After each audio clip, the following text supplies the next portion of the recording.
Добрий вечір. Ми починаємо, я коливаюся між тим, як назвати цю зустріч дуже дивною чи дивовижною. Давайте це буде єдиний випадок, коли я вдамся до тавтології дивовижну, дуже дивну зустріч. В моєму особисто житті вона достатньо спонтанна. Мені просто, все, що відбувається з Рибінкіна, це спонтанно. Позвонила Іра і каже: Генрі Марш. Я такий І тому я тут, мене звати Роман Коляда, але це точно не головне сьогодні. Ви вже плескали мейн-стар сьогоднішнього вечора, тому ще раз, Генрі Марш! Але, звісно ж, ми будемо тримати інтригу, як годиться всякому порядному шоу. Хоча це не шоу, це у нас зустріч, але все одно це буде трошки шоу, бо більше ми сьогодні ще будемо з вами торгуватися, я сподіваюся. Ви любите аукціони? І всі такі зразу, я знаю, як це працює.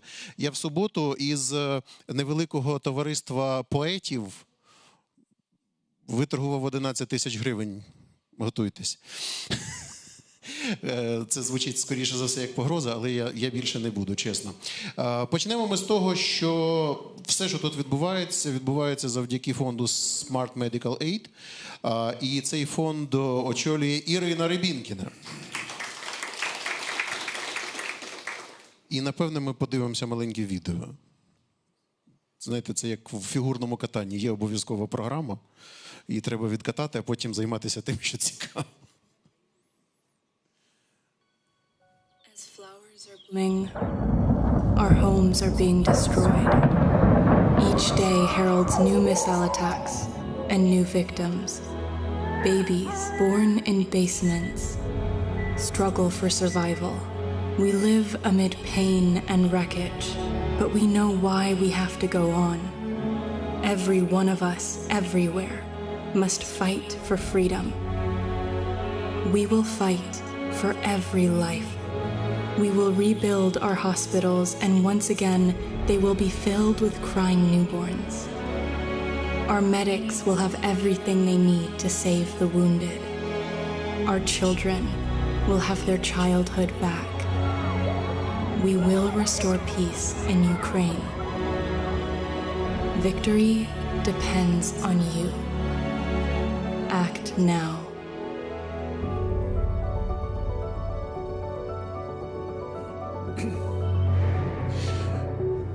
Очевидно, все, про що ми будемо сьогодні говорити, буде так чи інакше стосуватися війни. Просто тому, що ми живемо в Україні або, як Генрі, давно її любимо і тут буваємо. І водночас це буде дуже сильно про життя.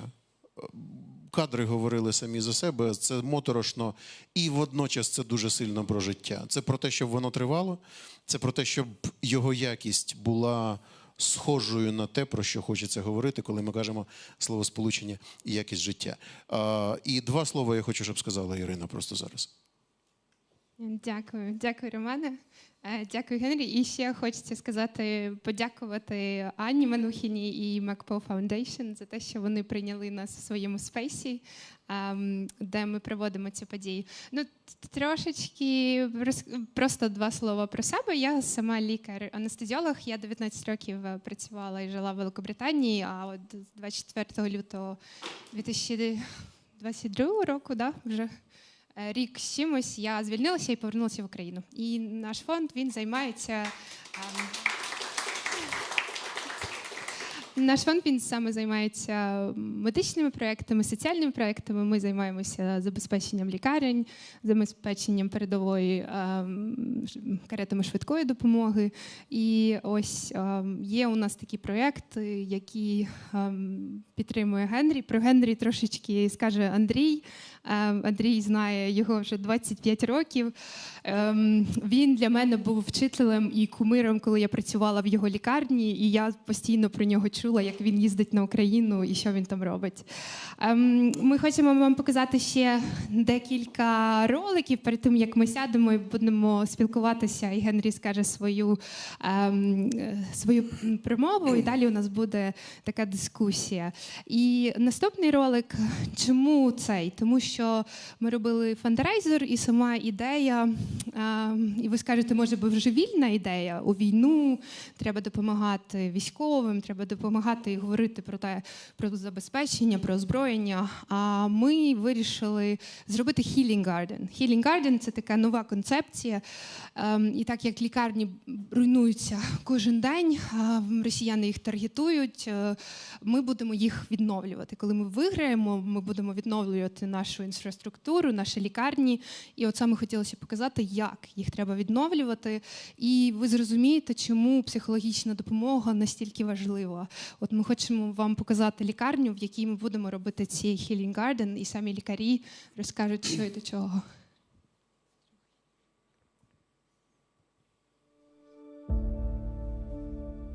Regional Children's Clinical Hospital of Dnipro is one of the largest hospitals in Ukraine.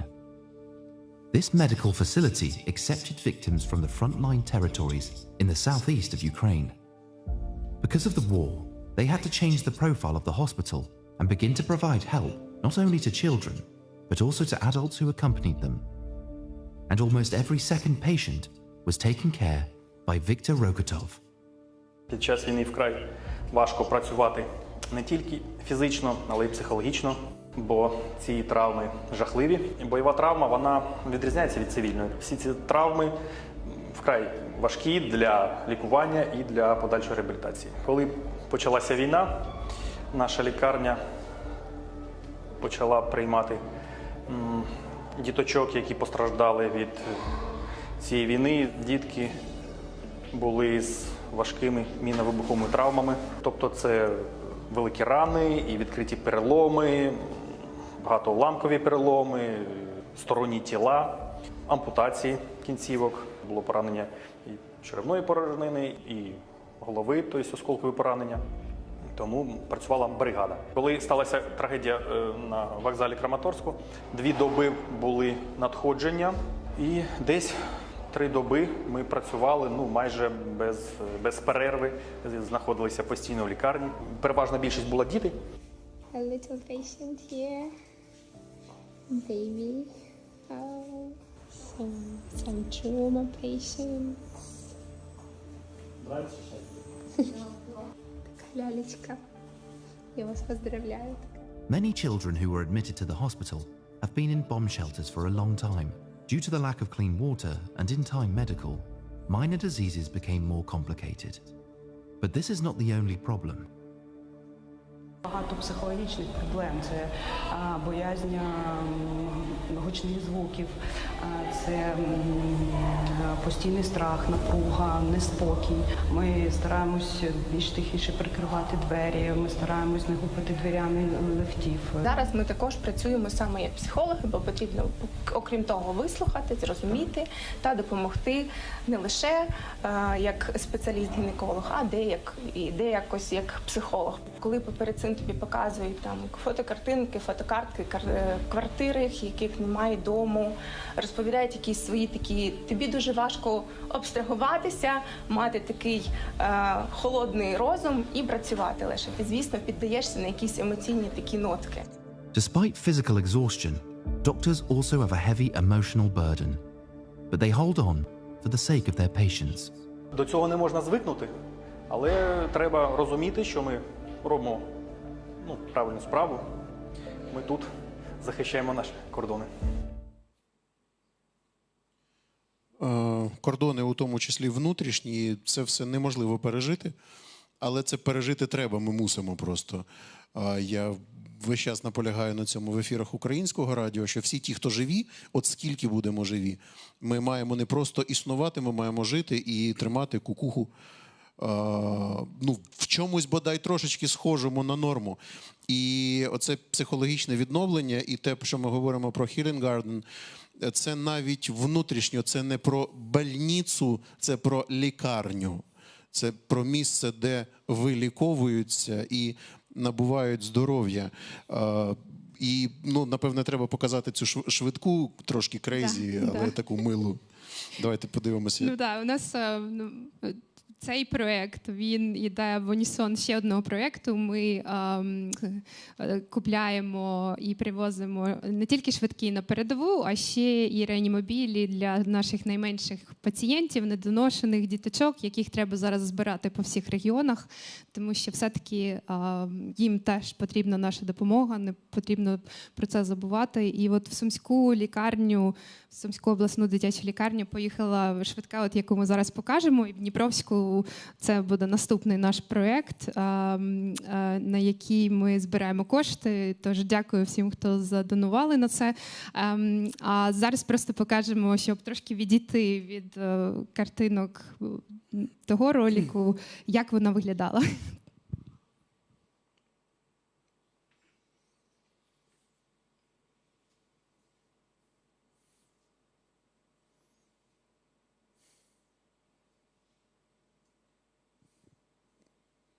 Їдемо далі. Там звідти... Добре, тоді Андрій. Жести, Іра, мені здається, там Я туди. щось тобі намагаються сказати відчайдушно. Друзі, поки ми з'ясовуємо, який матиме вигляд ця швидка, і ми подивимося, я впевнений, цей ролик. Хто читав книги Генрі Марша? Ну, в принципі, можна далі не розказувати. Я тільки скажу, що коли мені вперше сказали про цю людину, я дуже розвинув собі звичку гуглити. І коли ще в моїх навушниках звучало відлуння останньої літери «Ш» в прізвищі Марш, я вже забив Google і читав Вікіпедію, і моє обличчя робило так. О-о-о. І що характерно, це моє обличчя робить це досі. Тому що коли ми тут нарешті з Генрі зустрілися, і пан Андрій трошки нас такий інтеркомунікейт здійснював, ми почали з нейтрального знайомства, але вже через 40 секунд ми говорили про останні фортепіанні сонати Бетховена, пізні квартети, третю частину 9-ї симфонії, і я такий, камон, що відбувається? Чекайте, я консерваторію закінчив дуже давно.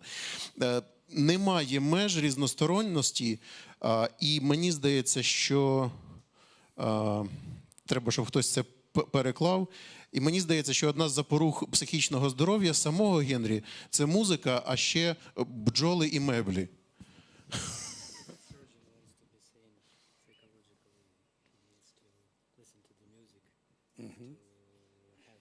It's true?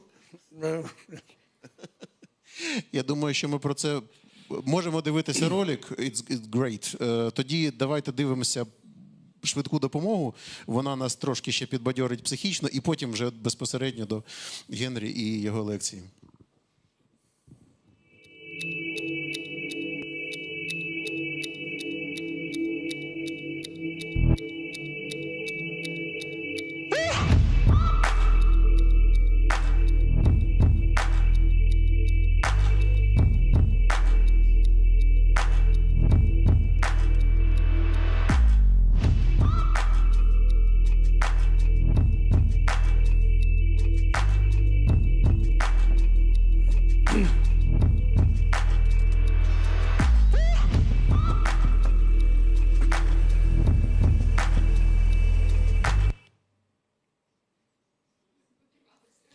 Ну, в общем, от приблизно так. Ну, просто ще сказати, що цей проєкт коштував 71 тисячу фунтів, щоб обладнати і купити саму машину з усім її остаткуванням. Тобто, щоб розуміти, скільки коштує, щоб купити нове обладнання, щоб дати можливість, щоб спасали наших дітей. Ось, мені здається, тут добре б оплеском якось позначити емоцію, тому що ці емоційні гойдалки, з ними складно. І я думаю, що це одна з речей, про які Генрі сьогодні обов'язково скаже, тому що тримати себе в якійсь нормі між множинними переломами і осколковими пораненнями в кадрі і оцією веселою жирафою якось важко, реально. Ще буквально два слова про сьогоднішнього спікера, оскільки у пана Андрія вже в руках мікрофон. Пан Андрій перекладав першу книгу Генрі Марша. Це, мені здається, саме по собі вже був творчий подвиг. будь ласка, 2 слова про маестро. Можна 3.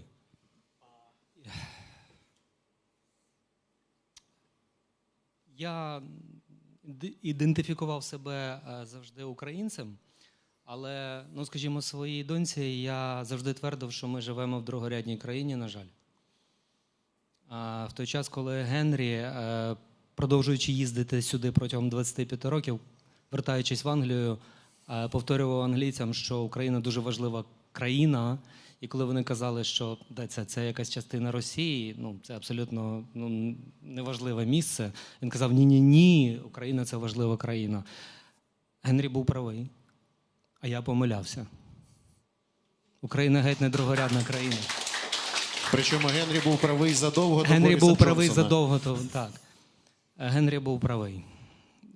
Генрі розумніший і мудріший за мене, і я це визнаю, і я дуже щасливий, що колись, почавши перекладати його книгу, мотивуючись тільки одним бажанням, щоб ця Україна була прочитана українцями. І ми маємо те, що маємо, як казав один чоловік. Але я, крім Генрі, хотів ще розказати вам про Ірину Рабінкіну. Я з нею познайомився тільки рік назад, але все, що ви хочете знати про Рабінкіну, то це наступне. Коли дуже багато людей зараз тікають з України, тому що тут дуже страшно, да, жити. Рабінкіна покинула місце роботи і дім у Новій Зеландії. It's a nice place to raise kids, as they say in England. Так? And took her husband Jaco. Okay. I spotted him here.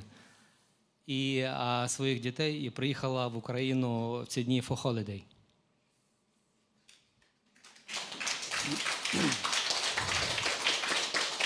Це все, що треба знати про Ірину Рабінкіну і про доктора Марша. Our guest, Dr. Marsh, доктор Рабінкіна.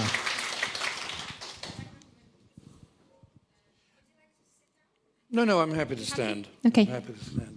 So, Ну і shall I... слово Генрі Маршу. Okay, all right. Irina, shall we begin? Yes, we should. Now, as you know, I am a brain surgeon. Як ви знаєте, я нейрохірург. Why am I talking to you about gardens? Чому я буду вам розповідати Particularly про when сади? Ukraine is involved in a quite terrible war. Коли в Україні відбувається така жахлива війна. Sure, now Ukraine needs F-16s, you'll say, not gardens. Україні потрібні F-16, не сади. But I will try to persuade you Але я спробую вас a змовити, little bit of neuroscience. використовуючи науковий досвід, Ukraine needs F-16s and gardens. що Україні потрібні і F-16, і сади. And gardens cost much less than F-16s.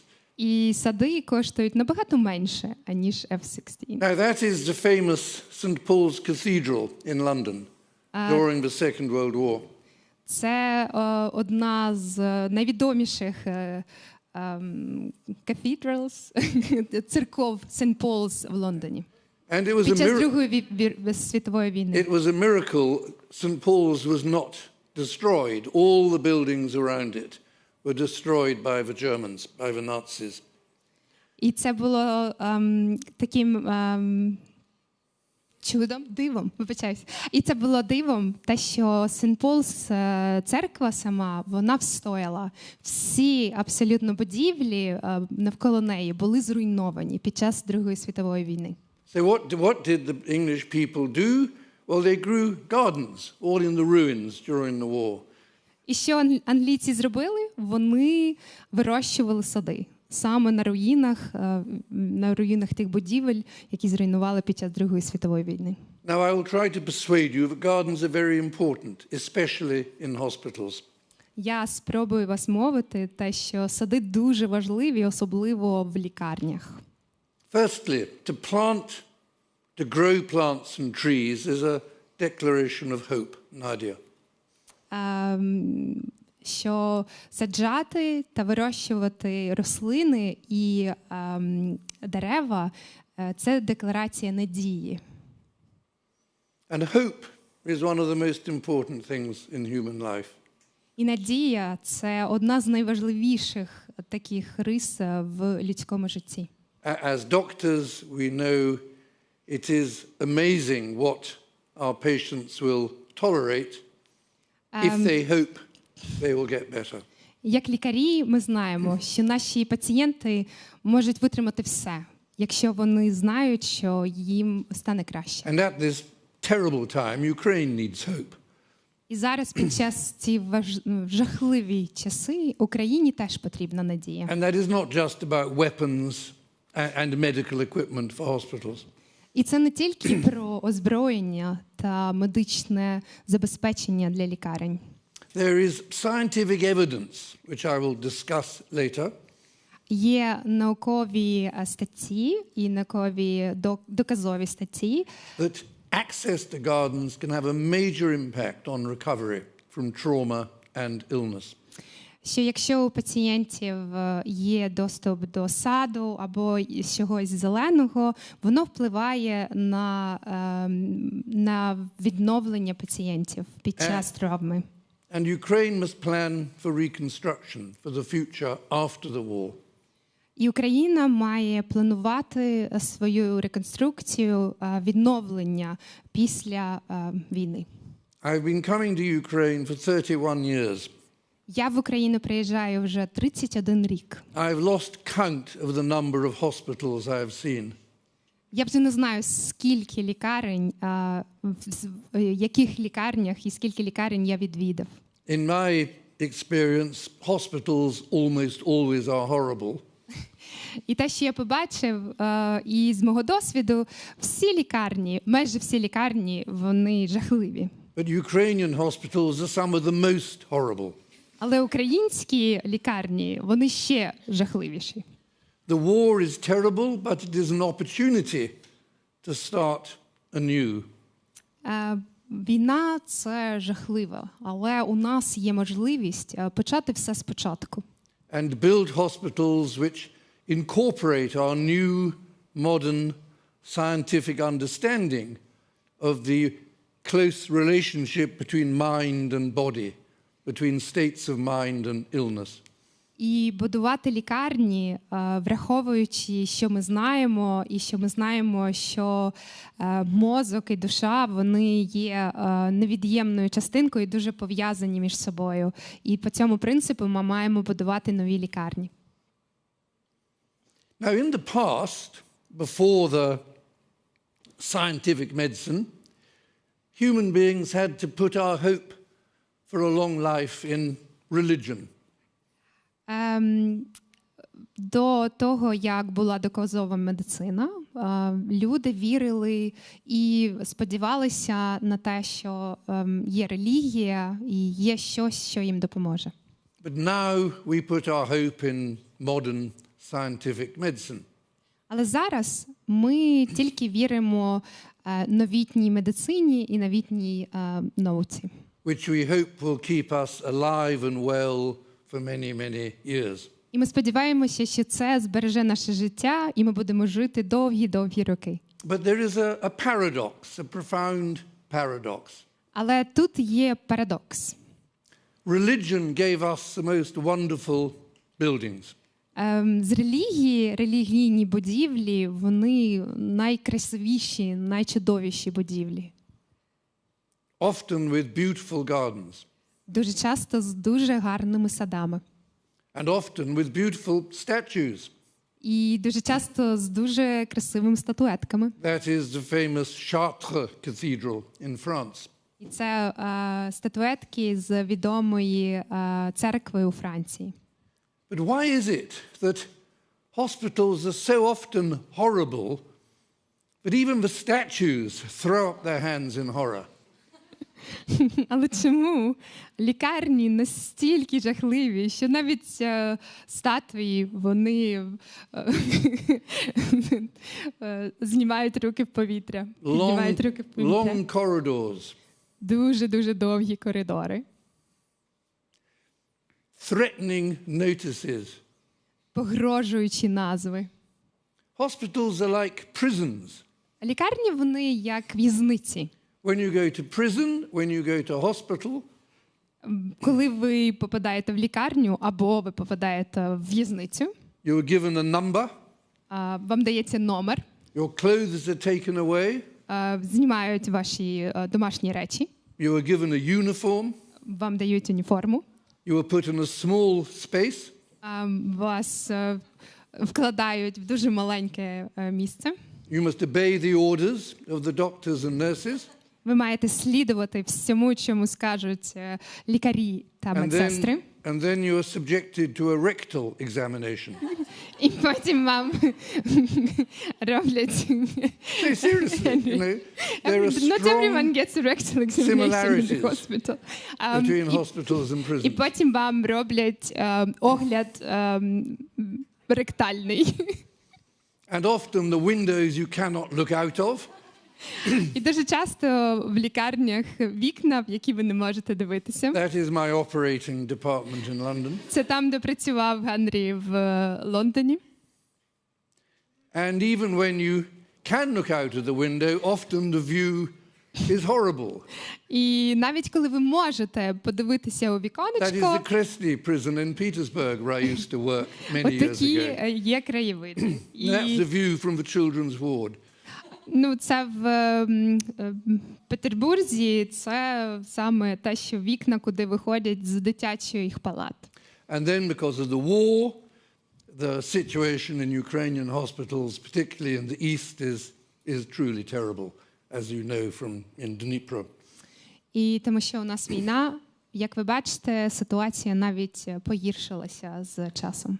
Now, as you probably know, Florence Nightingale was the famous nurse who really created modern nursing. Як ви знаєте, Флоренс Найтінгейль – це дуже відома медсестра, яка стала основоположницею сучасної медсестринської діяльності. She looked after wounded British soldiers who were fighting the Russians. Вона лікувала поранених солдат, які вели військові дії з росіянами In the Crimean War. В Кримській війні. And she noticed, and she wrote that the soldiers who had a view of the outside world, who had flowers or color, variety of form and brilliancy of color are actual means of recovery. І вона, коли за цим спостерігала, якщо у солдат був доступ до зелені, до вікна, до природи, то вони швидко виліковувалися. But this is a truth which we lost sight of with modern technological, factory, prison-like hospitals. І, на жаль, ми втратили розуміння цього, коли ми будуємо новітні лікарні, які виглядають як в'язниці. I have spent most of my life working in hospitals. Я все своє життя працював в лікарнях. Myself with cancer. І зараз я пацієнт, тому що у мене рак. But my wife is an anthropologist. Але моя жінка, вона антрополог. She is a trained observer of human beings. А це її професія наглядати або придивлятися до людей. And she has Crohn's disease. І у неї хвороба Крона. And is often in hospital. І вона дуже часто буває в лікарнях. And I must confess, but until I met her, I did not really understand that when you are in hospital, І до того, як я її зустрів, я маю вам зізнатися, я не розумів, що відбувається, коли ти є пацієнтом в лікарні. You do not get У вас немає peace, миру, rest, відпочинку, or quiet. Тиші. All of which are very important things when we are ill and when we are sick. Але коли ми хворі, ці три речі, вони є дуже важливими. Now, we have known for many years that grief can kill people. І ми вже знаємо дуже багато років, що горе, воно вбиває. If you lose your husband or wife, якщо ви втрачаєте, або хтось втрачає жінку або чоловіка, the remaining partner has a much, much greater risk of dying in the next 12 months than other people. Ви можете в наступні 12 місяців у вас більша вірогідність того, що ви теж помрете. And that is from any cause. It's not suicide, it's any cause. Heart disease, cancer, І це може бути kidney failure, будь-якого захворювання, раку, захворювання будь-якого, і не тільки від суїциду. So your grief in your mind has a profound effect on your body. І горе, яке у вас в душі і в голові, воно має великий ефект на те, як функціонує ваше тіло. So much of modern scientific medicine has forgotten that mind and matter are made of the same stuff. Everything you are thinking at the moment is a physical process, electrochemistry in your brains. На жаль, сучасна медицина, вона забуває, що те, що відбувається у нас в голові, і те, що відбувається у нас фізіологічно, воно дуже пов'язано. І тому навіть зараз, коли ми з вами сидимо, дуже багато цих нейрофізіологічних процесів відбуваються в нас. And the immune system, і імунна система, which is vital for our health and life, яка найважливіша для нашого здоров'я, and is fantastically complicated, і дуже-дуже вона складна, has many, many connections to the brain, to nerves. Має дуже-дуже багато пов'язаного до головного мозку і до того, що як він працює. We do not understand very much about these connections. І ми ще не розуміємо багато про ці зв'язки. Another example ще один приклад, of how your state of mind has a physical effect, як ваш емоційний стан може впливати на ваш фізіологічний стан. Takotsubo is a Japanese lobster pot. Кардіоміопатія, от такоцюба, яка називається. Такоцюба – це з японської скринька з лобстером, або кастрюля з лобстером. And it's in women mainly. If they have a terrible shock or they lose somebody they love. І найчастіше це у жінок, коли у них є великий шок, або вони втрачають того, кого вони кохають. Their heart starts to fail. Їх серце, воно перестає працювати. And it starts to resemble the shape of a lobster pot. І воно стає у такої форми, що виглядає як лобстер. And again, the brain has many connections to the heart. І наш головний мозок, він має дуже багато зв'язків з серцем. Now, this is a very interesting piece of research done by a friend of mine who is a architectural psychologist. He specializes in hospital design. Це дуже цікава наукова стаття, яка написана моїм другом, який спеціалізується в саме будуванні і архітектурному будуванні лікарень. And this was research in the famous Karolinska Hospital in Stockholm in Sweden. І це прийшло зі Швеції, з Каролінського університету, дуже відомого в Швеції. They showed that if you changed the ceiling tiles, і воно показало, якщо ти зміниш стелю, in the coronary care unit where people go when they've had a heart attack, в відділенні, де люди лежать після інфаркту, if you put better sound absorbing ceiling tiles in, що вони зробили, вони змінили більш світлі панелі, поставили на стелі. This significantly reduced the complications and further heart attacks. Воно зменшило кількість наступних інфарктів та комплікацій після цих процедур. Да. Ні, вони більше світла давали. Sound absorbing. Окей. Поглинають їх звуки. And the reason for this probably is simply the patients were sleeping better because it was quieter. Окей. І причиною того, мабуть, було те, що пацієнти спали краще. And there is more and more evidence that sleep is very, very important. Good sleep is very, very important for good health. І у нас ще більше і більше доказів того, що гарний сон дуже важливий. You can do nasty experiments on animals Ви можете експериментувати на тваринках and deprive them of sleep, і не давати їм спати. they all die Вони just всі from lack of вмирають sleep. тільки від того, що вони не сплять. And we don't know how or why, but І ми it не is a знаємо, fact. чому або як. This is my friend Roger Ulrich, who did the research. Це мій друг Роджер, який саме написав цю статтю. His first piece of work, many years ago now, Його першою статтею дуже-дуже багато років тому. showed that patients after routine gallbladder surgery Пацієнти після видалення жовчного міхура left hospital more quickly менше знаходилися в лікарні and needed fewer medications, fewer drugs. і менше використовували знеболювальних. If their room looked out onto a park with trees, Якщо їх палата виходила на парк з деревами.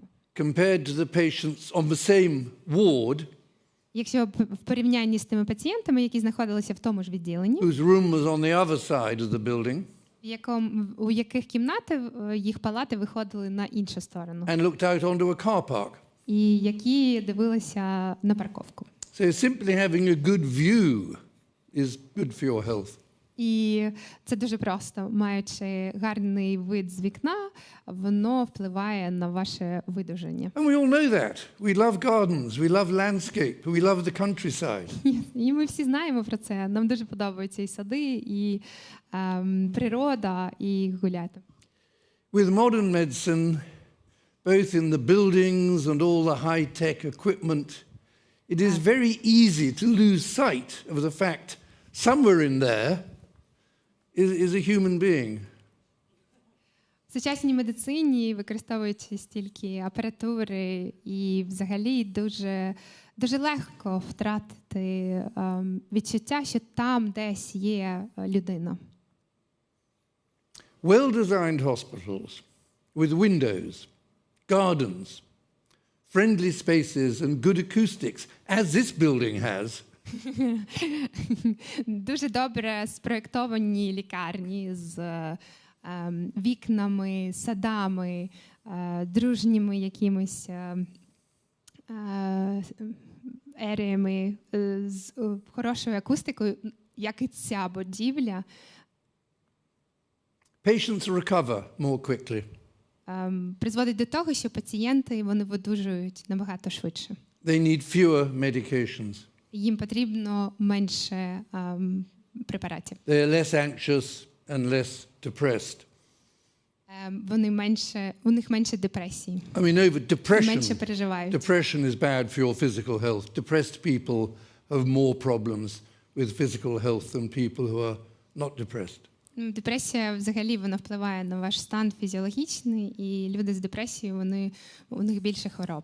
And equally importantly, the doctors and nurses are happier and work more effectively. І також дуже важливо те, що лікарі та медсестри, які працюють, вони більше щасливі в таких лікарнях і працюють більш ефективно. This is not woolly wishful thinking. Це не те, що ми вигадали. These are facts shown by many studies, particularly in America. Це факти, які доказова медицина, дуже багато публікацій, особливо в Сполучених Штатах Америки. And it's called evidence-based design. І це називається доказовий дизайн. And there is a very big literature now about it. І зараз дуже багато статей, дуже багато доказів щодо цього. Now in England, В Великобританії the word hospice is a little bit different from Ukraine. Hospice in England is for people who are dying, usually from cancer. Хоспіси в Великобританії, хоспіс взагалі має інше значення в Великобританії, ніж в Україні, тому що там це місця для помираючих пацієнтів, і дуже часто це від раку. В Україні. The hospice movement started in Britain. It's one of the achievements of English medicine. І сам рух хоспісів, саме як хоспіс як таковий, все почало працювати в Великобританії. And the aim is that people who are dying should die in a peaceful, quiet environment, surrounded by trees and plants and growing things. І сам концепт того, що пацієнти, які вмирають, вони мають вмирати в середовищі з садами, зеленими рослинами, в середовищі, в якому їм приємно. But if we all accept the dying deserve a good environment, why not the sick as well? Якщо ми всі приймаємо цей концепт, що люди, які помирають, їм потрібно такий спейс, то чому б це не зробити для тих, хто хворий? I've thought often about why hospitals all over the world are so often horrible. There are many reasons. Я багато думала про те, чому саме лікарні, в принципі, в всьому світі вони такі жахливі. І для того є багато причин. Some people say they're expensive, but that's not true. They're not very expensive. Дехто каже, що це дуже дорого будувати такі лікарні, але це неправда, тому що будувати такі лікарні не так дорого. A big reason is ignorance of the connection between mind and body. Великою проблемою того, що ми просто відмовляємося приймати те, що є великий зв'язок між нашим станом психологічним і нашим фізіологічним станом. This is very old-fashioned medicine to treat mind and body as separate things. І це дуже така стара концепція, це поділяти. And often hospitals, old buildings in inner cities, it's difficult to change them. І дуже часто лікарні, які побудовані дуже давно, їх дуже важко змінити або перебудувати. But the Russians are helping you with some hospitals in the east. Але росіяни нам допомагають з As you деякими probably know, лікарнями. in Syria, the Russians deliberately targeted hospitals. They're doing the same here. If you kill a doctor, you kill all the patients that doctor would have treated. Simple as that. І ми знаємо, що в Сирії росіяни таргетували лікарні, і ми знаємо про те, що вбиваючи лікаря або руйнуючи лікарню, ми деморалізуємо населення. And finally, I'm afraid doctors find our work easier if we can treat our patients like prisoners in a prison and pay no attention to how their patients actually feel. І, на жаль, лікарі, їм легше працювати, коли ми до пацієнтів ставимося як до тих, хто перебуває в в'язниці. І так легше працювати. As the doctor from Dnipro Children's Hospital was telling us, it is emotionally very demanding. It can be emotionally very demanding being a doctor. Як лікар з Дніпропетровської лікарні нам розповідав, що емоційно це дуже-дуже важко, дуже виснажливо працювати з пацієнтами, і працювати в таких умовах. And your life as a doctor is easier if you cut off your feelings. І бути лікарем, можна сказати, працювати лікарем дошечки легше, коли ти відмовляєшся від емоцій і просто не дивишся на емоції, дивишся на свого пацієнта з того боку. I've met very many fine, good doctors in Ukraine. Я зустрів дуже-дуже багато молодих і дуже гарних лікарів в Україні. But I'm afraid I've met many more where I am slightly shocked by how they handle and talk and treat patients. Але я зустрів ще більше лікарів в Україні, і я шокований тим, як вони відносяться до своїх пацієнтів і як відносяться до своєї роботи. That is my hospital in London, St. George's Hospital. Це моя лікарня в Лондоні, Святого Джорджа лікарня. The balconies outside my two neurosurgical wards. Це балкони, які знаходяться назовні від моєї нейрохірургічних палат. Where a mistake. The hospital ran out of money and had to cut bits of the building off. Це була помилкою, і у лікарні закінчилися гроші. From the original design. З оригінального дизайну вони мали відрізати деякі частинки цієї лікарні, і тому з'явилися балкони. So we had these big balconies immediately outside the patient wards. Тому у нас були такі великі балкони на які виходили з палат нейрохірургічних. And the managers said nobody is allowed on the balconies. І менеджери всі казали, нікому не дозволяється виходити на балкони. Because obviously all the patients would immediately jump over the balcony. Тому що, like lemmings.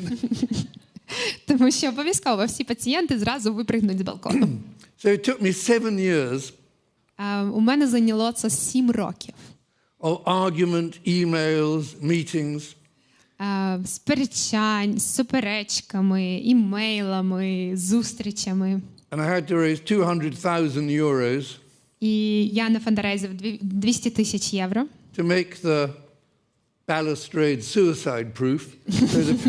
Щоб збільшити саме і зробити так, щоб ніхто не мог вистрибнути з цього балкону. So only kangaroos could jump over. Тільки кінгуру могли перепригнути цю сталю. And I cannot exaggerate how popular this roof garden is, both with the patients and with the doctors and nurses. І я не перебільшую ні трошечки, якщо скажу, що цей балкон – це найпопулярніше місце як для пацієнтів, так і для лікарів. During the pandemic, Під час пандемії, when the hospital became one big COVID hospital, коли лікарня стала ковідною лікарнею, and the doctors and nurses had to wear heavy personal protective equipment all day, і лікарі мали носити вайзери, маски, і все це цілий день, не знімаючи, they would be able to escape to the garden sometimes for a quick rest. вони могли просто прийти на балкон і трошечки відпочити від того, що вони носили все це. And an important point about having a beautiful garden in a hospital is that this is a statement to your patients and their families. And you're telling them, if you have a beautiful garden, we care for this place in which we work, and we will care for you. And you'll find, as I have found, that you get a lot of money. The patients and their families like it so much, and the garden now is being much improved. We've been given a lot of money, and now we are extending the garden to other balconies around the rest of the building.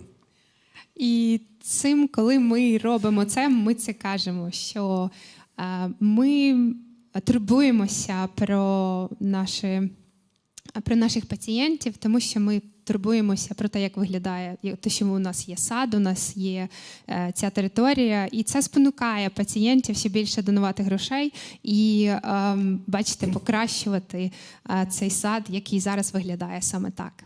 I'm not claiming that having a hospital garden will cure my many poor patients with brain cancer. І я не кажу, що маючи такий сад вилікує моїх пацієнтів з раком головного мозку. But it does make their time in hospital much more bearable, much easier. Але цей час, який вони перебувають в лікарні, вони переносять набагато легше. I was very pleased when I met Irina and heard of her plans to create a healing garden in the children's hospital in Dnipro. Мені дуже імпонувало, коли я зустрів Ірину, і вона запропонувала проєкт по будові Healing Garden в Дніпровській лікарні. I hope I have persuaded you there is good scientific evidence that this is not just being nice, but is actually really important. We should be nice to patients anyway.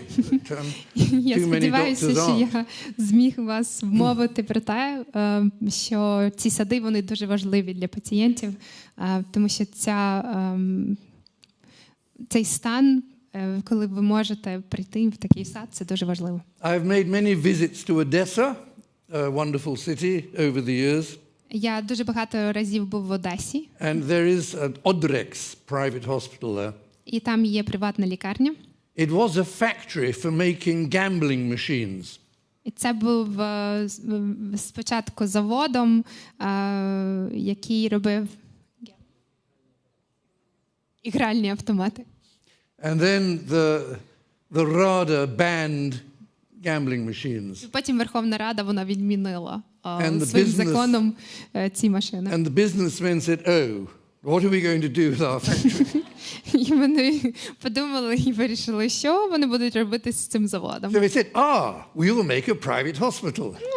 Ми на цьому місці зробимо make lots of приватну money. лікарню. І зробимо дуже багато So грошей. it's a very smart hospital, І це дуже розумна лікарня. but it still looks like a factory. Але все це виглядає все одно як завод. Але In some of the rooms which have no windows, because it was a factory, і в деяких кімнатах, в яких немає вікон, they've put these big photographs up with lit from the back. вони просто наклеїли ці фотографії з підсвіткою. And this transforms being in a room without windows. І це трансформувало, як себе відчуваєш в цій кімнаті без вікон. And again, there is scientific evidence that patients in hospital, І також є доказова медицина, if their що room faces east and morning sunlight, якщо кімнаті вікна виходять на схід, have lower depression scores у них менше депресій, than if their room looks north. аніж якщо їх кімната і вікна виходять. And just looking at that picture, I'm sure you would agree, makes one feel better. I was so impressed. I did the same. I did the same in my own hospital in London, in the underground, windowless outpatient area. Мені так це сподобалася ідея, що я також це зробив в своїй лікарні, в якій не було вікон. I think actually the Ukrainian picture is better, but still. Я думаю, що українська саме модель виглядає краще. And that's an example. It's a bad photograph from Boston in America, where you can have gardens on top of the building. І це один з прикладів, які сади, це в бостонівській лікарні, де у них сад саме на криші. So there are many possibilities. But it is important. Дуже багато є можливостей. It is important that Але дуже важливо. The garden, I'm looking at Irina as I say this, it's very important the garden is very close to where the patients are. Often hospital gardens are a long way away, and then the patients do not go to them. І це дуже важливо, щоб цей сад був недалечко від того, де є пацієнти, тому що якщо він далеко, для пацієнтів дуже важко туди ходити. So I would conclude my talk, ladies and gentlemen, я завершую свою промову by saying a healing garden helps healing of both mind and body. And these are all examples of small healing gardens in English hospitals. Я хочу сказати, що Healing Garden або сади, які заживляють, вони дійсно заживляють і працюють як на тіло, так і на душу. І це маленькі такі приклади того, які є сади у нас в Великобританії. Ukraine is suffering terribly at the moment. В Україні зараз дуже важко. And even God willing, when you have won the war, і навіть коли ми виграємо війну, which we all know you must, you have no choice. І всі ми знаємо, що ми маємо це зробити, у нас немає іншого вибору. There'll be much suffering afterwards as well. Дуже багато буде страждань ще після цього. And do not forget how important things like this can be to help. І давайте не забувати, наскільки це важливо мати такі сади, щоб допомогти тим, хто страждає, виліковуватися. As I said, to plant trees and flowers and plants is an expression of hope for a better future. І це як символ надії. Садити сади, квіти, це надихає і дає надію. Thank you very much. Дякую.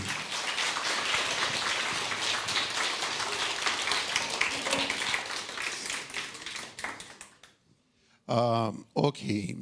Я думаю, що релігія втратила хорошого проповідника в особі Генрі Марша.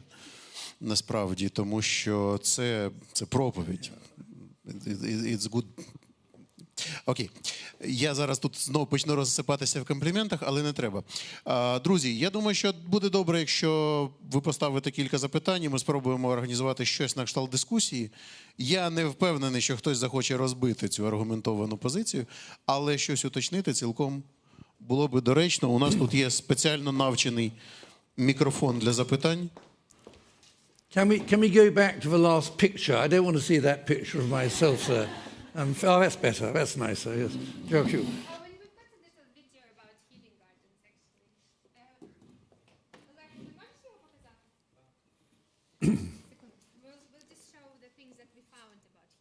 Yes. So. Стільці не виживуть сьогодні.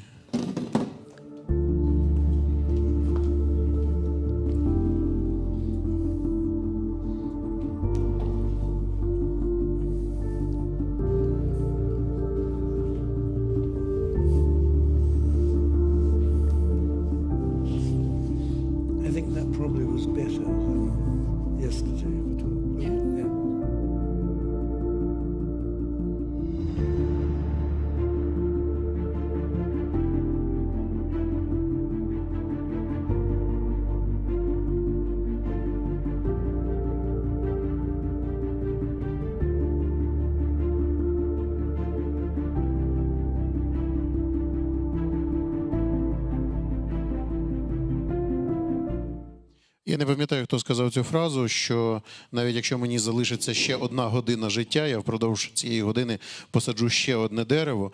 Але мені здається, що хороша ілюстрація до всього, що ми почули. У нас є запитання, прошу. Henry, thank you so much for it's me. I'm here.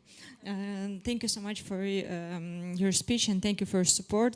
Перейду на українську, щоб так буде легше. Громадська організація «До ладу», Христина Курганська, ми якраз впроваджуємо центри психологічної реабілітації на базі медичних закладів країни.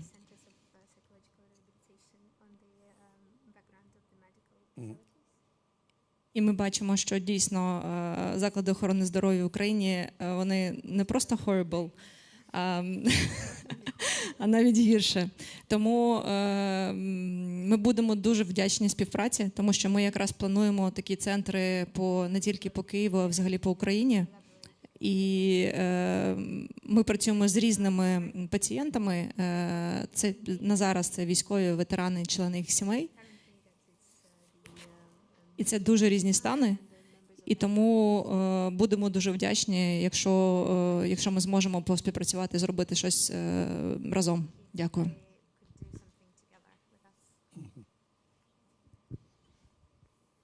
Well, you should answer that. Yes, I think I will in Ukrainian. In Ukraine, yeah. Yes, okay.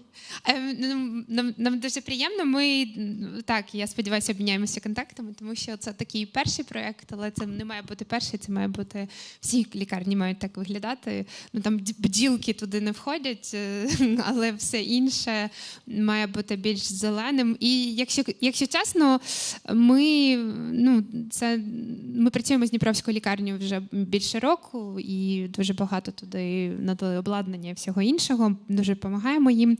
Але коли ми почали дивитися, в якій лікарні зробити Healing Garden, я зателефонувала до цього ще головному лікарю однієї лікарні, який мені сказав, який сад на суботник у нас не вийде ні один лікар. Я йому пояснювала, що це не лікарі будуть робити, але він відмовився, сказав, ні в якому разі, зелене ми не любимо. Суботником це взагалі жах. Я, до речі, хотів сказати одну репліку буквально. Я коли почув про акустичні панелі на стелі, я внутрішньо стрибав від щастя, що, Боже, нарешті ще хтось про це говорить. Переклади, будь ласка. When he heard about the acoustic panels on the ceiling, he was just jumping up and down that someone else was talking about it. Тому що років 15 тому я намагався говорити про це на радіо, про акустичну чистоту лікарень, шкіл, що ці всі відлуння – це кошмар. Мене ніхто не чув тотально.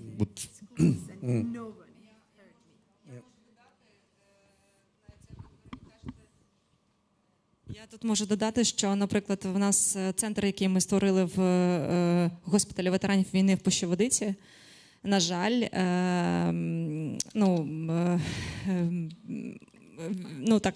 освоєння бюджетів, які лікарня отримує, це перш за все не всі, не буду говорити за всіх, говорю за власний досвід, де ми працюємо з пацієнтами з різними психологічними, під час психологічної реабілітації фізичної, вони просто виносять стіни і дрелями все, тому що вони можуть це прозвітувати, що вони зробили добро. Але кожен раз, коли включається дрель, то хлопці роблять і дівчата отримують фідбеки відразу, флешбеки, і тому все закінчується. Тому дрелі це взагалі зло. Дякую. Як готуєте запитання, по руці я до вас прийду з мікрофоном. Маєте запитання? Всім все ясно? Це улюблений момент на всіх прес-конференціях, на всіх заходах, коли всім все понятно абсолютно.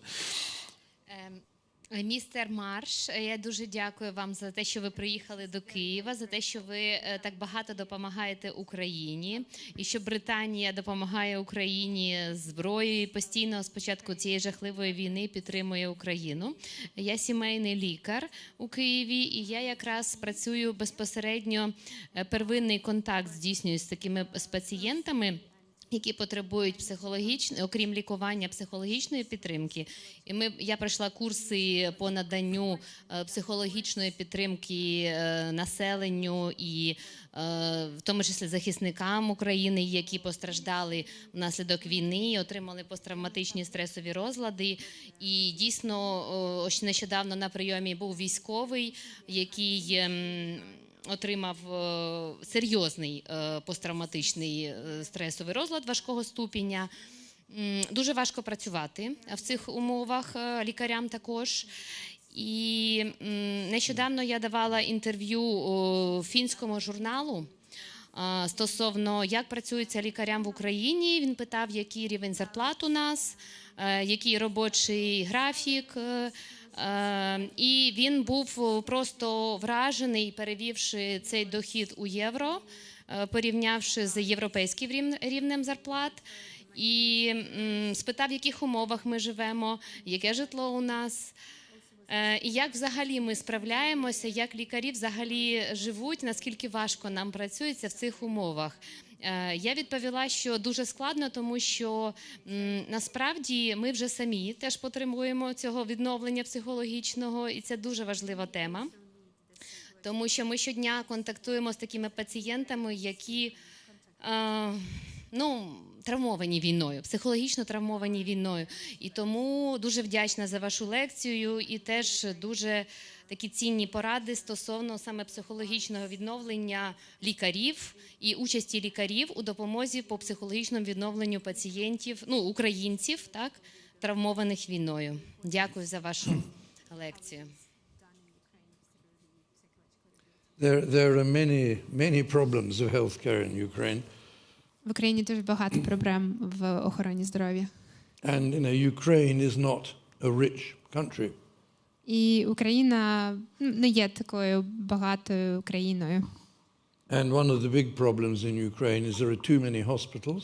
І в Україні однією з проблем це в Україні забагато лікарень. And too many hospitals, so-called specialists. І забагато спеціалістів, лікарів. When the most important foundation of any healthcare system has to be primary care and GPs. Коли таким основою кожної медичної системи має бути сімейний лікар, GP називається в Великобританії. Neurosurgery is a very small part of any healthcare system. Наприклад, нейрохірургія, вона є дуже маленькою частинкою будь-якої системи охорони здоров'я. But there was a really important piece of research published, in fact, in the British Journal of General Practice a few months ago. Декілька місяців назад опублікували дуже важливу статтю саме в журналі сімейної медицини. From Norway. Із Норвегії. Now, Norway is one of the richest countries in Europe. Норвегія одна з найбагатших країн в Європі. They have a very strong family practitioner GP system. І у них дуже розвинута, дуже сильна саме первинна медицина і медицина сімейних лікарів. And they looked at almost the entire population of Norway, 4 million people. І вони аналізували майже всіх, хто живе в Норвегії, це 4 мільйони людей. And they showed that patients who had the same family doctor over many years І показало це дослідження, що у тих пацієнтів, у яких був той же самий сімейний лікар багато років, had a 25% reduction in mortality, in their death risk. на 25% це зменшувало їх вірогідність померти. Compared to patients who only had a GP for a short time, for a year. Порівнюючися з тим, у кого сімейний лікар був там тільки рік, наприклад. So the importance of a really strong family practitioner system with continuity of care. І це дуже важливо розуміти, що саме первинна медицина, сімейні лікарі, які продовжують вести тих же самих пацієнтів багато років, is very important. це дуже важливо. And it is much cheaper. І це набагато дешевше. Because the patients who had the same GP for many, many years, тому що пацієнтів, у яких був той же самий сімейний лікар багато років, had fewer investigations done. У них було менше призначено всіляких досліджень. And were sent less often to see specialists. І їх відсилали набагато менше до всяких спеціалістів. And of course lived longer. І вони довше жили. So GPs very important. Brain surgeons no, not very important. Сімейні лікарі вони дуже важливі, а нейрохірурги не дуже важливі. У вас, очевидно, є репліка в продовження. Іду. Я мікрофон на ніжках сьогодні. Дякую дуже. Дуже приємно це чути. І дійсно, якраз Україна на шляху ось до євроінтеграції, реформа охорони здоров'я, первинна ланка. Дійсно, на нас покладені дуже велика кількість завдань, але ми перевантажені роботою. Можу сказати зі свого досвіду, що насправді умови праці такі, що все одно лікарі продовжують звільнятися, сімейні лікарі продовжують звільнятися, продовжують виїжджати за кордон, тому що, на жаль, поки що умови праці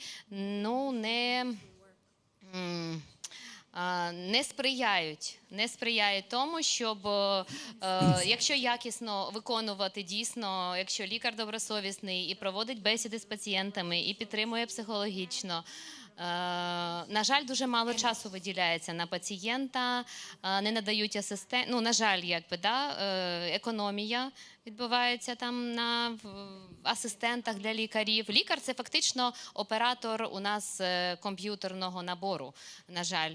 І все інше – це наша, благодійність, робота у понаднормовий час, який, на жаль, не оплачується. І тому ця проблема роботи сімейних лікарів в Україні залишається також актуальною. Дякую. У нас тут є репліка в продовження, або, можливо, в заперечення. Зараз почуємо. Thank you very much for your very interesting lecture. I want to ask you українською. Я можу і англійською. Дивіться, тут дуже гарні, але це офтоп. Тут дуже гарні картинки. Насправді, так дивишся, отримуєш естетичне задоволення. А моє запитання офтоп, зовсім не в продовження про медицину у нас. Там є дуже гарний, як кажуть, французький сад, і там французький, а там англійський сад, який не такий підстрижений, не такий побритий, там японський, да. Тут підказують, тут є знатоки в нас садів. Як ви думаєте, який краще для пацієнтів сад? Такий натуральний чи який-небудь? Дякую. Не бритий. I'm English, so I like the great English tradition Я британець. of slightly wild gardens. Тому такі дикі сади ми любимо найбільше. I find Japanese gardens very beautiful. Мені подобаються японські сади. but I feel the trees and plants are being tortured. Але мені здається, що вони знущаються над деревами та над рослинками. Тут є ще запитання. Thank you so much for your presentation. It's crystal clear. It's very important. As a representative of international pharmaceutical company, we truly support this idea and would be happy to cooperate with Irina and other funds. Wonderful. In implementing this idea. We had already experience planting trees in Akhmadit and other hospitals all over Ukraine. And I have to say that the doctors truly support this idea and they welcome it. So thank you so much for this idea. And I have two small questions to you, Mr. Marsh. Maybe not fully related to today's topic, but still, why Ukraine? You've been so many times in low-income countries all over the world. Still, for 20, 30 years, you are a frequent traveler, visitor of Ukraine. What attracts you here? Why Ukraine? Do you believe in progress here? Have you seen the progress over these years? Yes and no. Yeah, there has been great progress in some ways. In terms of hospital equipment and things like that. Він побачив багато прогресу в тому, наскільки прогресують лікарні, в тому обладнанні і як вони це використовують. But I think there are three big problems in Ukrainian healthcare. Але я вважаю, що в Україні в охороні здоров'я найбільші три проблеми. Which are not entirely unique to Ukraine. І вони не унікальні до України, вони по всьому світу. Healthcare costs are going up all over the world. Вартість медицини, вона зростає по всьому світу. Because people are living longer and longer. Тому що люди живуть довше і довше. And cancer and dementia are essentially diseases of old age. І рак та деменція – це просто стали хворобами літніх людей. And although we have no effective treatment for dementia, for cancer there are more and more expensive chemotherapy treatments. І незважаючи на це, наприклад, для деменції у нас немає таких ефективних ліків, а от для раку у нас є більше і більше дуже дорогих, коштовних ліків, які ми можемо використовувати. So most healthcare systems are struggling with lack of money. Тому багато дуже систем охорони здоров'я, вони,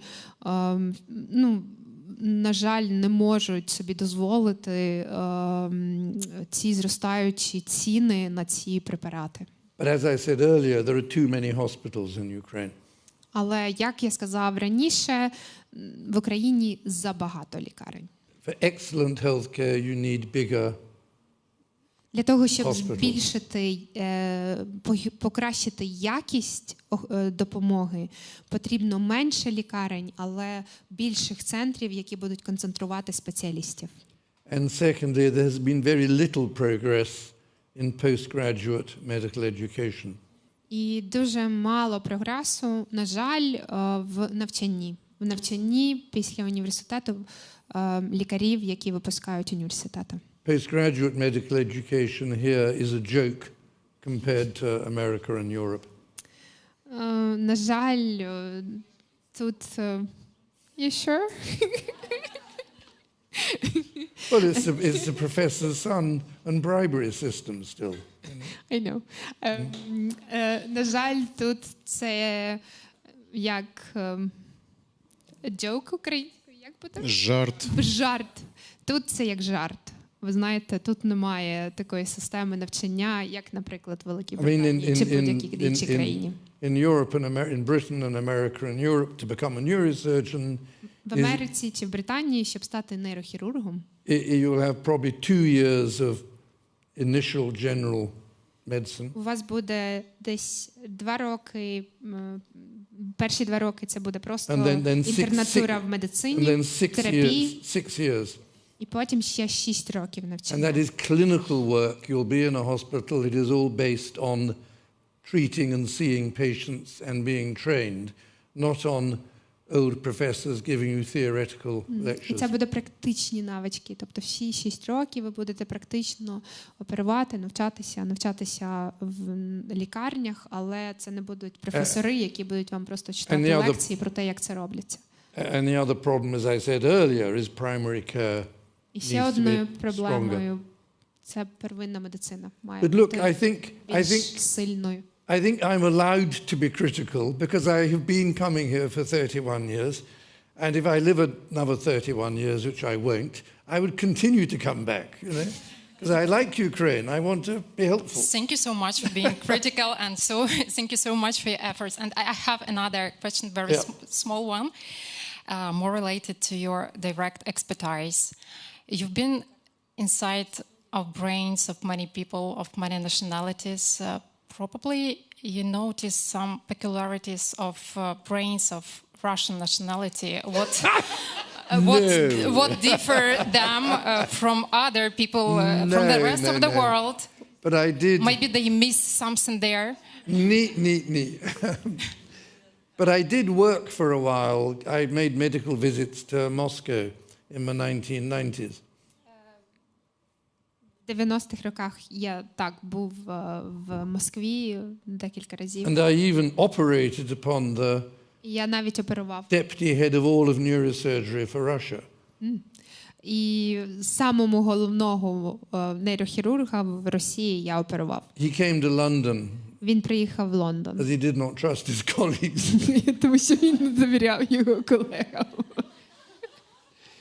But I found the Russians much more difficult to get on with than Ukrainians. Але з росіянами дуже важко спілкуватися, не так, як з українцями. It's this sort of combination of arrogance. Це поєднання. Which is really a sort of inferiority complex. Зверхності. Vis-a-vis the West. You know? And I found them difficult. With what? I found them difficult because they have this sort of love-hate relationship with the West, you know? І їх нелюбов до Західної Європи. The oligarchs put all their money into banks in London. Але всіх їх олігархів гроші в західних банках, незважаючи на те, що вони ненавидять Західну Європу. But I think what and we all know it is not just Putin, it's many. Це не тільки Путін, ми всі знаємо. It is terrible. You asked me why Ukraine? Well, дуже жахливо. Long story short, my mother was German. Це невеличка історія. Моя мама була з Німеччини. She was not Jewish, but she was a political. She had to leave Germany because the Gestapo were chasing her. Вона мала виїхати не з релігіозних вподобань з Німеччини, а політичних. And my father was a very eminent human rights lawyer. І мій тато, він був адвокатом. And my mother and father were among the people who founded Amnesty International. І мої тато і мама, вони заснували Amnesty International. So an interest in human rights is part of my sort of DNA. І саме інтерес до прав людини, це частинка мого ДНК. And my father was a professor for a while at the famous Oxford University. І мій тато якийсь час він працював в Оксфордському університеті. And it was kind of automatic that I went to Oxford University myself. І це автоматично я навчався в Оксфордському університеті. And I studied politics, philosophy and economics. І я навчався політиці, філософії та економіці. Normally in England, like in Ukraine, children or young people go straight to medical school from school. Як і в Україні, в Британії діти йдуть з школи в медичну школу. So to do a different degree first is unusual. Тому те, що я навчався політиці, економіці, це було незвично. But my particular interest in politics. Але моїм таким, тим, що я цікавився політикою, was Soviet communism. Я цікавився саме тематикою радянського And I комунізму. studied under a criminologist І я вчився над спеціалістом called Archie Brown, в кримінології Арчі Браун, who became very famous. який дуже-дуже є відомою людиною. He- Ти знаєш? Кремлінологі? Criminology, Да. studying Це the Kremlin. Вони вивчали Кремлезнавство. Кремлезнавство. кремнознавство. Да. And he told Margaret Thatcher that Gorbachev was the up-and-coming man in the І саме Politburo. він розпізнав те, що і розказав Маргарет Тетчер, що Горбачов, він був прогресивною людиною.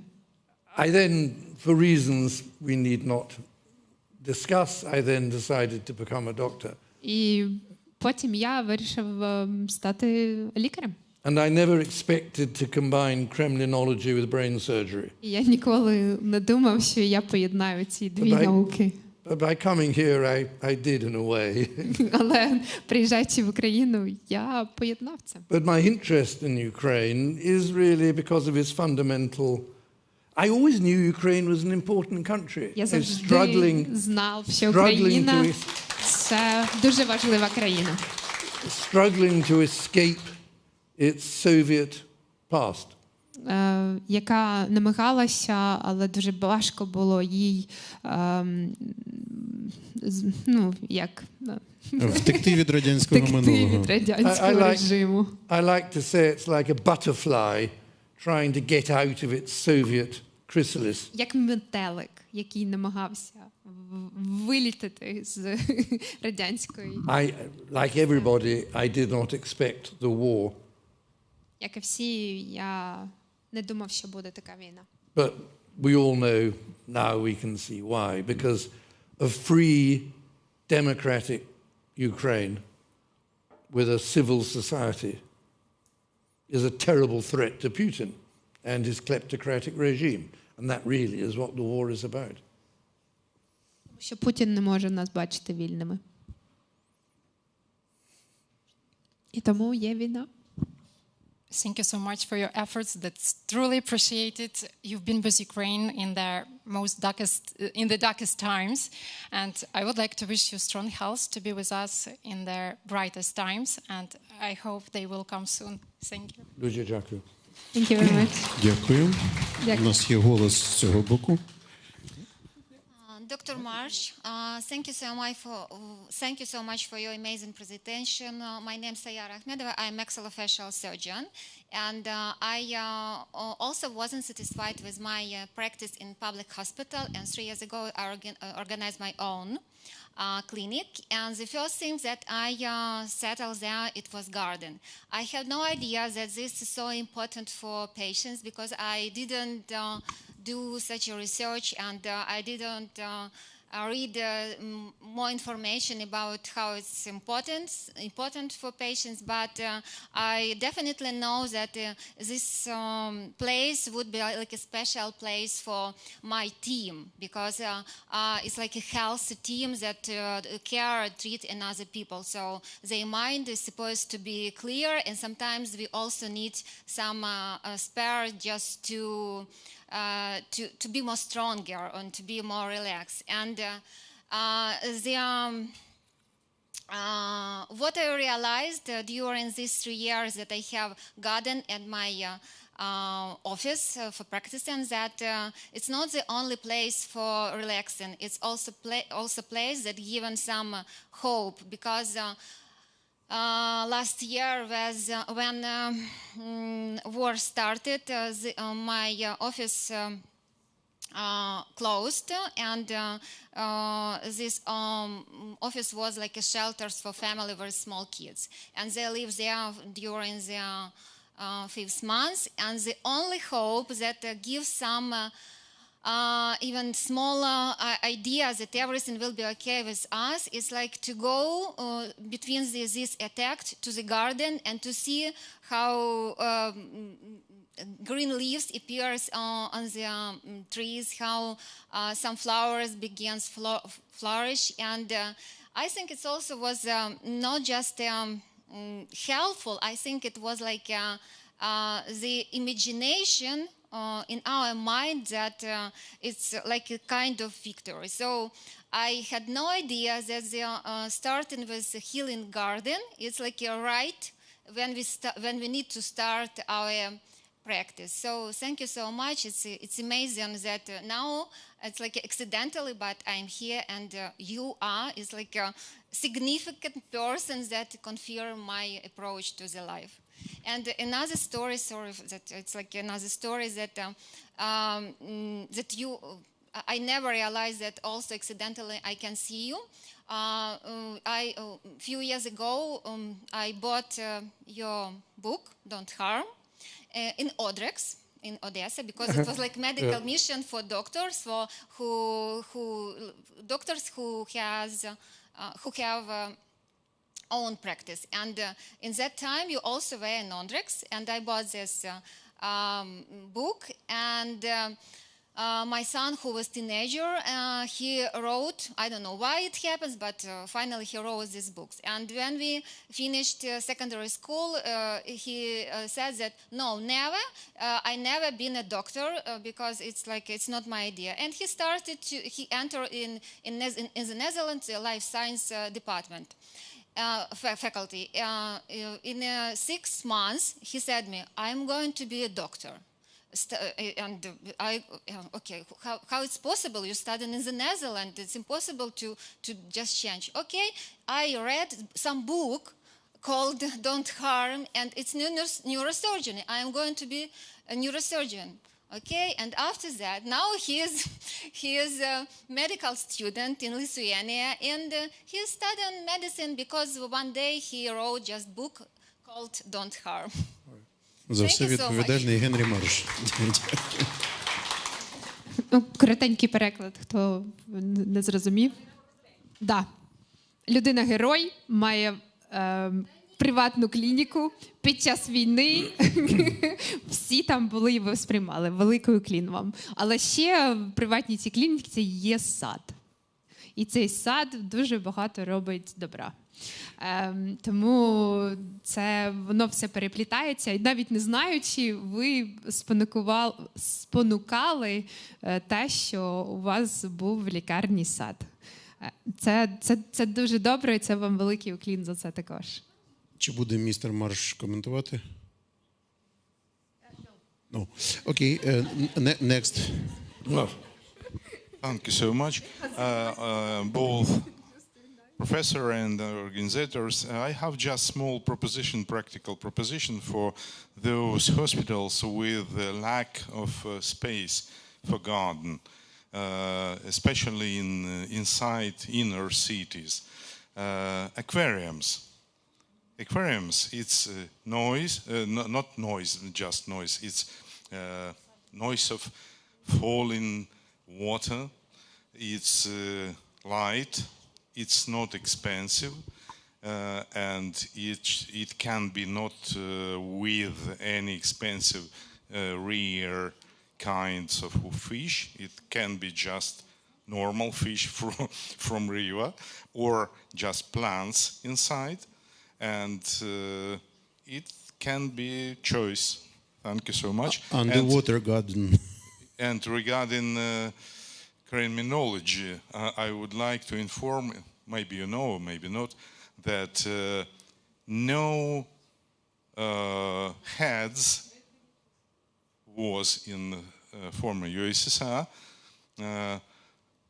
ethnical Russians, let me say. Brezhnev was Ukrainian, Khrushchev was ethnical Ukrainian, Gorbachev was ethnical Ukrainians, Stalin was Georgian, and Lenin was a Lenin bastard. was Kalmyk and Jewish. Дякую. А Путін хуйло. Well, he's another bastard. I'm even not sorry.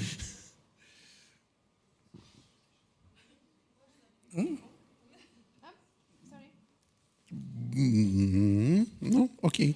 Next. What do you think about aquarium? Many hospitals have aquariums.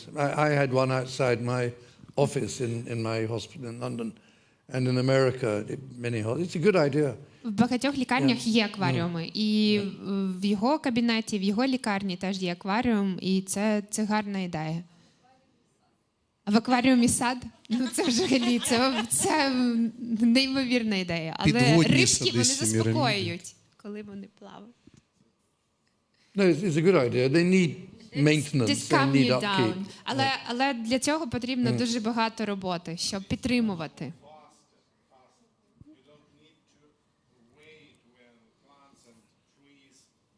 When garden growing. Yeah, but the fish get a bit boring after a while.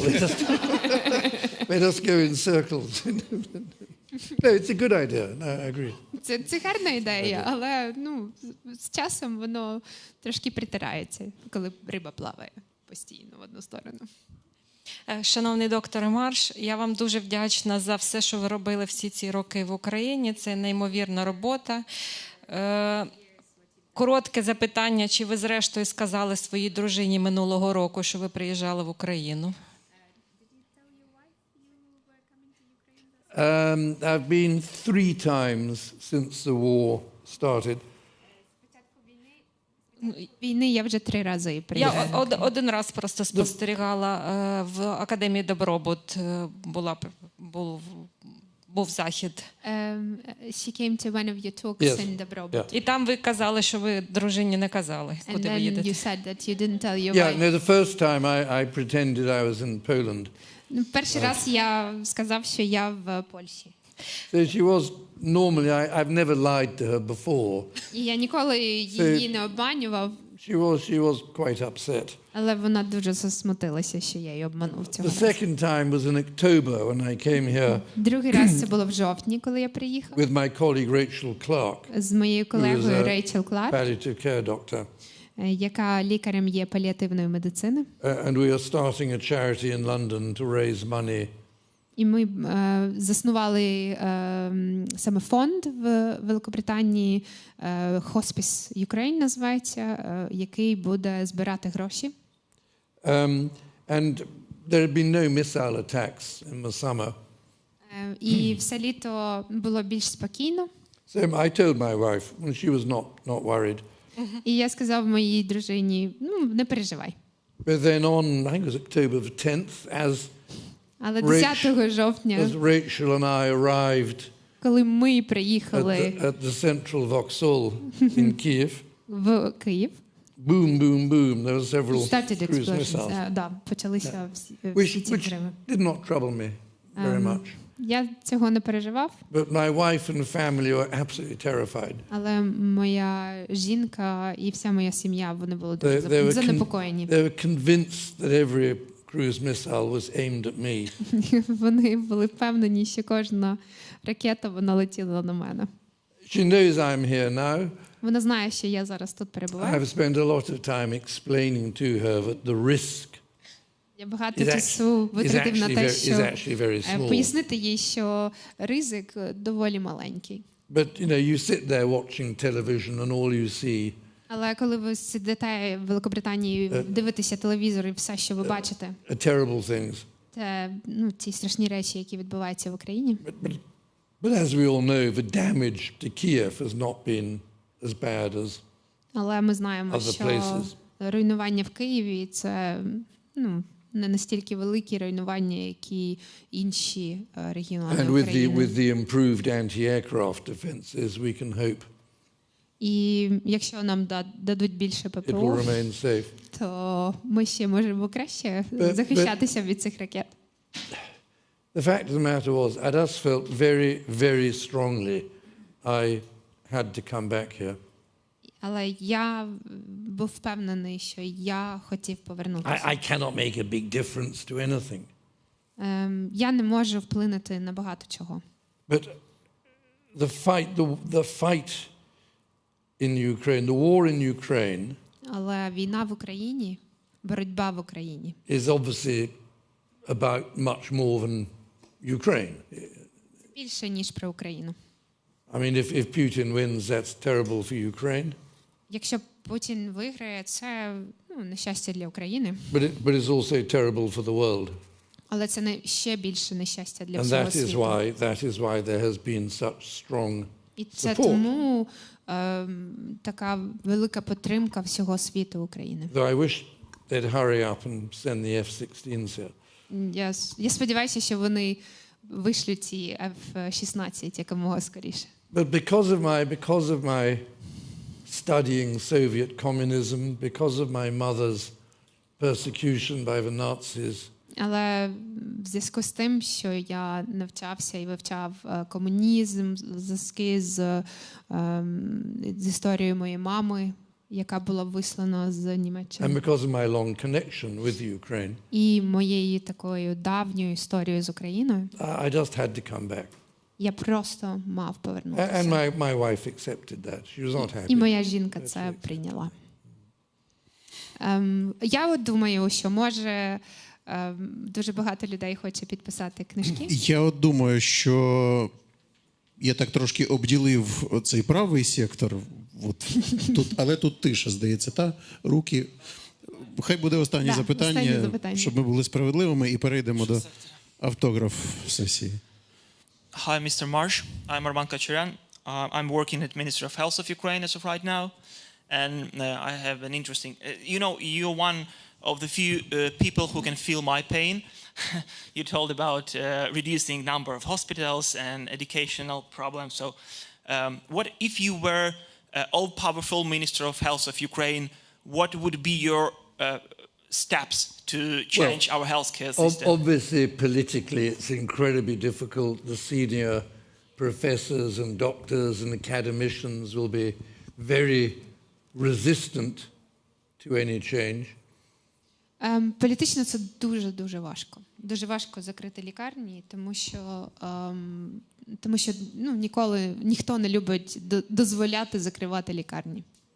But again, the reducing the number of hospitals, changing postgraduate medical education, are I think two big priorities. Але я думаю, що такими двома пріоритетами це зменшення кількості лікарень та покращення навчання лікарів. And the English National Health Service і система Великобританії, охорона здоров'я Великобританії називається National Health Service. was only possible because of the Second World War. І NHS збудувалася лише завдяки тому, що була Друга світова війна. All the soldiers came back. Всі солдати повернутися. And everybody in the country had been fighting, working to defeat the Germans. І всі в Україні вони всі боролися за те, щоб подолати німців. And although Churchill had been a great war leader, і незважаючи на те, що Черчилль він був великим лідером, after there was a general election and he was kicked out. Були вибори і його відсунули від своєї Because people позиції. wanted a better social Тому що всім health хотілося system. Більшої підтримки соціального сектору і хотіло кращого життя. Всі хочуть соціалізму. Да, So it більше is соціалізму. possible the war will act in Ukraine as an agent for change. І це можливо, що в Україні війна вона буде спонукати до змін. War can sometimes bring good changes as well as terrible changes. І війна може призводити до позитивних наслідків, як і негативних наслідків. But having said that, politically it will be very, very, very difficult. Але політично це буде дуже важко. Thank you. Окей. Дякую. Ну що ж, я так розумію, що ми обійдемося сьогодні без аукціону. Я так хотів торгувати пару мільйонів. Ну ладно. Амністія вам вийшла. Друзі, бачу багато книжок, тоді переходимо в автограф-сесію. Дякуємо всім за запитання. Не затопчіть Генрі Марша, будьте гуманні.